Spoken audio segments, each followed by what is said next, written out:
დილამშვიდობის ეთერში ქრონიკა 9 საათზე ახალ ამბებს გაგაცნობთ. სოციალურ ქსელში გავრცელებულ ვიდეოებს და ოპოზიციის ბრალდებებს CSKO-ს პრეს-სპიკერმა უპასუხა და ხელვაჩაურის მე-16 უბნის შესახებ დეტალურად ისაუბრა.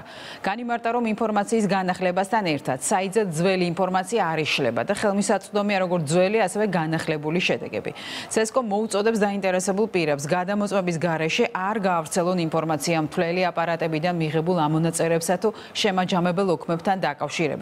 რადგან გრძელდება წილისყრით გამოვლენილი საარჩევნო უბნების შედეგების გადათვლა და მონაცემების განახლებისთანავე ზემოთ ხსენებული პროცედურების დაცვით ინფორმაცია საჯარო გახდება. საზოგადოებას უკვე მივაწოდეთ ინფორმაცია ხელვაჩაურის მე-16 უბნის აპარატის წინასწარი შედეგების ამონაწერის კონსოლიდაციასთან დაკავშირებით. მსგავსი შემთხვევა 2263 ტექნოლოგიური საარჩევნო უბნიდან მხოლოდ 7 შემთხვევაშია.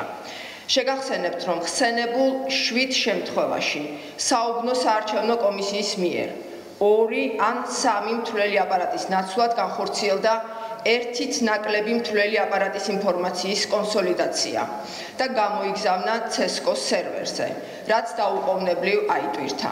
ამასთანავე ყველა ტექნოლოგიურ საარჩევნო უბანზე განხორციელდა ხელით გადათვლა და შესაბამისი ოქმების განთავსება. ხაზგასასმელია, რომ ჩვენი პარტნიორი ვენდორი ორგანიზაციის სმარტმატიკის შესაბამისი დადასტურების გარეშე მხოლოდ CSKO ვერავითარ ინფორმაციას ან ვერავითარ მონაცემს ვერ შეცვლის, შესაბამისად წინასწარი შედეგების ანგარიშებიდან და ოქმებთან დაკავშირებით განხორციელებული ყველა პროცედურა შესაძლებელია მხოლოდ ორმაგი დადასტურებით, რის გამოც სრული კონსოლიდირებული ვერსიების განთავსება განხორციელდა ვენდორის მხრიდან შესაბამისი დადასტურების შემდეგ.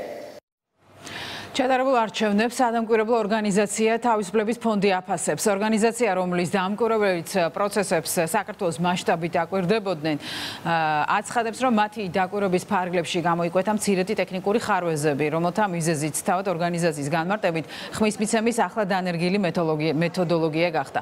თავისუფლების ფონდის განცხადებით, პოლიტიკური სუბიექტების მხრიდან ხმის მიცემის პროცესში ხელი შეშლის მცდელობაც იყო, თუმცა CSKO-მ როგორც აღნიშნული შემთხვევები, ასევე ტექნიკური ხარვეზები მყისვე აღმოფხვრა. სადამკვირვებლო ორგანიზაცია თავისუფლების ფონდი ჩატარებული არჩევნების შესახებ საბოლოო დასკვნა საზოგადოებას ახლო მომავალში გააცნობს. მთელი საქართველოს მასშტაბით ვაკვირდებოდით საარჩევნო პროცესებს. პროცესების დაკვირვებისას იყო გამოვლენილი მცირედი ხარვეზები, რომელიც ხასიათდებოდა ტექნიკური ხარვეზებით, მაგრამ CSKO 15-20 წუთის განმავლობაში ცდილობდა, რომ აღმოეფხვრა ეს მცირედი ხარვეზები. გარდა ამისა, ადგილი ჰქონდა პოლიტიკური სუბიექტების მიერ კენჭისყრის პროცესის ხელი შეშლის მცდელობას, მაგრამ ჩვენი დამკვირვებლები, რომლებიც ობიექტურად აკვირდებოდნენ, ასე ვთქვათ, საარჩევნო პროცესის ყოველ დარღვევაზე ჰქონდათ მყისიერი რეაგირება და ცენტრალური საარჩევნო კომისია ზრუნავდა ამ ყველაფერზე, რომ არჩევნები ჩატარებულიყო მშვიდობიან გარემოში. ისპედი კვლავ არასამთავრობო ორგანიზაცია პარალელური დათვლის შედეგებს არასაჯაროვებს. სახელმწიფო პარტია ისპედს მოუწოდებს გამოაქვეყნოს პარალელური დათვლის შედეგები და ქართველი ხალხის ინტერესების შესაბამისად იმოქმედოს. აქ მიაჩნიათ, რომ სამართლიანი არჩევნები საზოგადოებაში ხელოვნური აჟიოტაჟის შემოტანას ცდილობს. ფაქტია, რომ ისპედ ძალიან უჭირს გაუძლოს იმ ბულინგს, რომელიც მასზე ხორციელდება. წინააღმდეგ შემთხვევაში დარწმუნებულება, რომ ორი დღის წინაც კი გამოაქვეყნებდა თავის წინასწარ შედეგებს.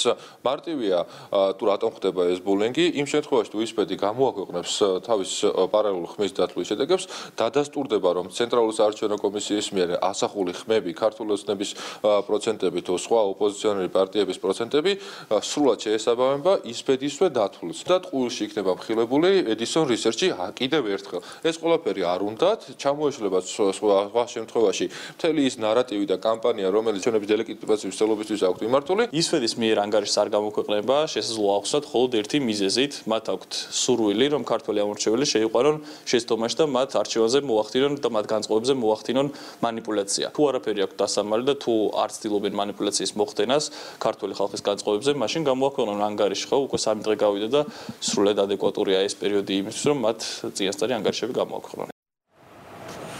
მართლ გუნდში აცხადებენ, რომ სამართალდამცავი უწყებები მოწოდების სიმაღლეზე არიან და რევოლუციური სცენარის გათამაშების საშუალებას არავის მისცემენ. საუბარია მაკეინის ინსტიტუტის მიერ მომზადებულ გეგმასა და იმ დეზინფორმაციულ შტურმზე, რომელსაც არჩევნებში დამარცხებული ოპოზიცია ქვეყნის გარეთ საქართველოს წინააღმდეგ მიმართავს.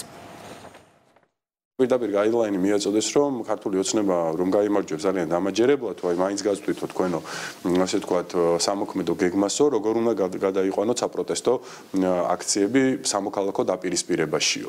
შესაბამისად, რა თქმა უნდა, ისინი ამ დღის წესრიგს მიყვებიან, თუმცა ხალხის სიმცირიდან გამომდინარე, ისინი ვერანაირ მუხს ვერ აწევენ, როგორც არ უნდა იყოს მუხტი. ჩვენი სამართალდამცავი და საგამოძიებო უწყებები, რა თქმა უნდა, მოწოდების სიმაღლეზე არიან, ფლობენ აბსოლუტურად ყველანაირ ინფორმაციას და არ დაუშვებენ, რომ რაიმე ტიპის, ასე ვთქვათ, რევოლუციური სცენარის გათამაშების საშუალება მივცეთ რადიკალურ დაჯგუფებებს. სამწუხაროა, რომ ზოგიერთმა პოლიტიკოსმა საკუთარი ეგოების დაკვაყოფილების გამო გადაწყვიტა სახელმწიფო შეიყვანოს არასტაბილურ დესტაბილიზაციის პროცესში, სიტყვით გაყვეს მაკეინის ინსტიტუტის რეკომენდაციებს და ფაქტობრივად ჩვენ დავდექით სიტუაციის წინაშე, როდესაც წლიდან წლამდე საქართველოს ოპოზიციური ცენტრი ჩამოყალიბდა ფაქტობრივად დემოკრატიის არამღიარებლებად და ისინი მოკლედ მზად არიან თავიანთი ინტერესებისთვის ქვეყანა გაწირონ დესტაბილიზაციისთვის. ევროკავშირის საბჭოს თავმჯდომარე ქვეყნის უნგრეთის პრემიერ-მინისტრი ვიქტორ ორბანი საქართველოში ვიზიტთან დაკავშირებით სოციალურ ქსელში პოსტს აქვეყნებს. დატვირთული დღე საქართველოში, როგორც არჩევნების შემდეგ ჩვეულებრივ ხდება ხოლმე, ზოგი ბედნიერი იყო, ზოგი ნაკლებად, მაგრამ ჩვენ მშვიდობის მხარეს დავდექით, წერს ვიქტორ ორბანი პლატფორმა X-ზე.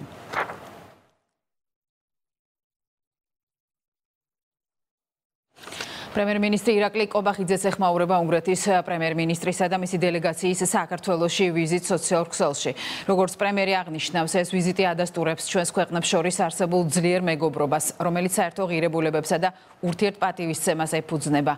პრემიერი მადლობას უხდის უნგრეთს ურყევი მხარდაჭერისა და ერთგულებისთვის.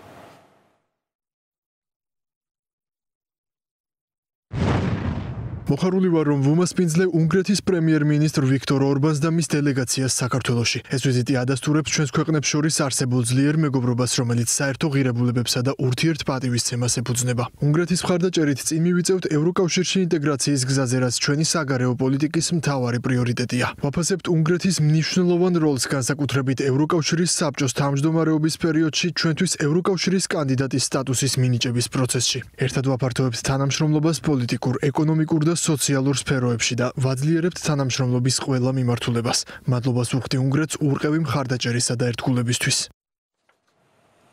არასწორი და დემოკრატიისთვის დამამცირებელი, ასე შეაფასა საქართველოში ჩატარებული საპარლამენტო არჩევნების ლეგიტიმაციის ჭკვეშ დაყენების საკითხი უნგრეთის საგარეო საქმეთა მინისტრმა. იმედთან ექსკლუზიურ ინტერვიუში პიტერ სიარტომ ევროკავშირის ზოგიერთი წარმომადგენლის მხრიდან საქართველოს უსაფუძვლო კრიტიკაზე ისაუბრა და აღნიშნა, რომ ევროკავშირის გაფართოების თვალსაზრისით ასოცირებული ქვეყნებისთვის არათანაბარი პირობებია შექმნილი. მან უსამართლობა უწოდა ევროკავშირის გზაზე წინსვლისთვის საქართველოსთვის წამოყენებულ წინაპირობათა ჩამონათვალს, რომელიც სულაც არ იყო სავალდებულო, თქვა მან. ლიბერალთა ეს რეაქცია ევროკავშირს გაფართოებისკენ მოუწოდებთ. ეს ეხება დასავლეთ ბალკანეთს და ასოცირებულ სახელმწიფოებს. გაფართოებისკენ მიმავალი პროცესი უნდა დაჩქარდეს. ნათელია, რომ სამწუხაროდ ამ თვალსაზრისით არათანაბარი პირობებია. თუ გახსოვთ, თქვენ წინსვლისთვის წარგიდგინეს წინაპირობათა ჩამონათვალი, რომელიც სხვებისთვის სულაც არ იყო სავალდებულო. ეს გახლავთ უსამართლობა. ვისმენთ საქართველოს შესახებ წარმოდგენილ განცხადებებს, მაგალითად პოლიტიკური ფრაგმენტაციის შესახებ. კარგით რა, დემოკრატია პოლიტიკური დაყოფის გარეშე როგორ წარმოუდგენია ვინმეს. საპირისპირო რა არის? ერთპიროვნული მმართველობა. რაც მეტია პოლიტიკური პარტიების რიცხვი, მით მეტია პოლიტიკური დაყოფაც. გნებავთ დეოლიგარქიზაცია და ასეთი მოთხოვნები. გახლავთ მიკერძოებული და სასაცილო. ეს ეგრეთ წოდებული პუნქტები. შეუძლებელია ამ პუნქტების ობიექტური კრიტერიუმებით განსჯა. გამომდინარე აქედან, შესაბამისი პოლიტიკური გადაწყვეტილებების მიღება დაუშვებელია. მე ყურადღებით გავეცანი საპარლამენტო არჩევნების შემდეგ ჩემი კოლეგა მინისტრების განცხადებებს. სასაცილო განცხადებებია. ეუთოს არ უთქვამს, რომ ეს არჩევნები არ იყო სამართლიანი. ეუთოს არ უთქვამს, რომ ეს არჩევნები არადემოკრატიულია. ეუთოს არ უთქვამს, რომ ეს არჩევნები არ იყო თავისუფალი და ყველა სხვა გამოწვევა, რომელიც ფურცლებზე წერია, ნებისმიერ ევროპულ სახელმწიფოში ჩატარებულ არჩევნებზე შეიძლება დაიწეროს. გნებავთ მსოფლიოში. არაბთა გაერთიანებული საამიროების პრეზიდენტი შეიხი მოჰამედ ბინ ზაედ ალ ნაჰიანი საქართველოს პრემიერ-მინისტრ ირაკლი კობახიძეს და მმართველ პარტია ქართულ ოცნებას საპარლამენტო არჩევნებში გამარჯვებას ულოცავს.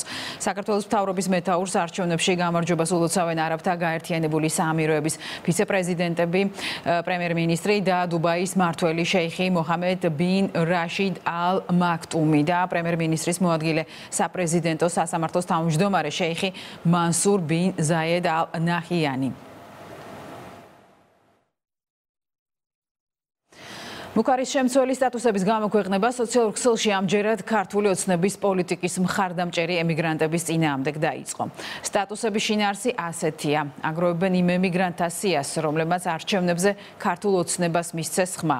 მიზანი მათი დამცირება და შევიწროვებაა.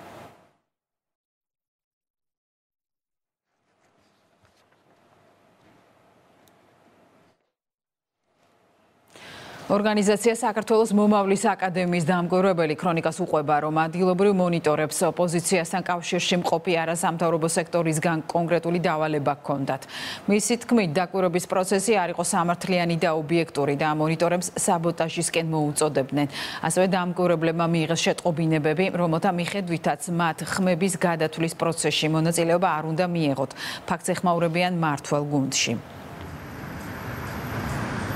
დამკვირვებლები, რომლებიც უნდა იყვნენ ობიექტურები, ასრულებდნენ კანონმდებლობით განსაზღვრულ ხელმოსილებას, ამას არ აკეთებენ შეგნებულად, იმიტომ რომ ექვემდებარებიან პოლიტიკურ გავლენას და მათი არმონაწილეობა, მათი წევრებისთვის გაგზავნილი SMS-ები კიდევ ერთხელ ადასტურებს, რომ არჩევნები ჩატარდა ობიექტურად და სიმართლის დადგენა პირველ რიგში არის ჩვენს ინტერესებში, ყველაფერს გავაკეთებთ იმისათვის კანონმდებლობის ფარგლებში, რომ ეს სიმართლე გაიგოს ყველა. ოპოზიციის მცდელობა საზოგადოება მოატყუოს თითქოს რომელიმე საარჩევნო სუბიექტის ხმა არ იქნა ასახული შესაბამის ოქმებში, არის უბრალოდ ტყუილი და რა თქმა უნდა ამას ქართველი ხალხი არ დაიჯერებს. თურქეთის საელჩომ თურქეთის რესპუბლიკის დამოუკიდებლობის 101 წლისთავისადმი მიძღვნილ მიღებას უმასპინძლა. ოფიციალური მიღება საქართველოსა და თურქეთის ჰიმნებით გაიხსნა. ღონისძიებაზე თურქეთის პრეზიდენტის მიმართვა მოისმინეს. მან თურქეთის მოქალაქეებს დღესასწაული მიულოცა. თურქეთის ელჩმა და საქართველოს პარლამენტის თავმჯდომარემ სიტყვით გამოსვლისას ქვეყნებს შორის მჭიდრო ურთიერთობასა და სამომავლოდ მის გაღრმავებაზე ისაუბრეს. ღონისძიებაზე მმართველი გუნდის წარმომადგენლები, ელჩები და სხვადასხვა სფეროს წარმომადგენლები იმყოფებოდნენ. ჩვენ ქვეყნებს შორის ეკონომიკური, კულტურული ურთიერთობა განსაკუთრებულად არის განვითარებული და სწორედ ასეთი დღეებით გვაძლევს საშუალებას, რომ კიდევ ერთხელ ვიზეიმოთ ერთმანეთის განსაკუთრებული დღეები და გავიხედოთ წინ იმისთვის, რომ ორივე ქვეყანამ ის როლი, რომელიც ჩვენ გვაქვს ამ რთულ რეგიონში მშვიდობის შესანარჩუნებლად და უზრუნველსაყოფად, პირნათლად შევასრულოთ.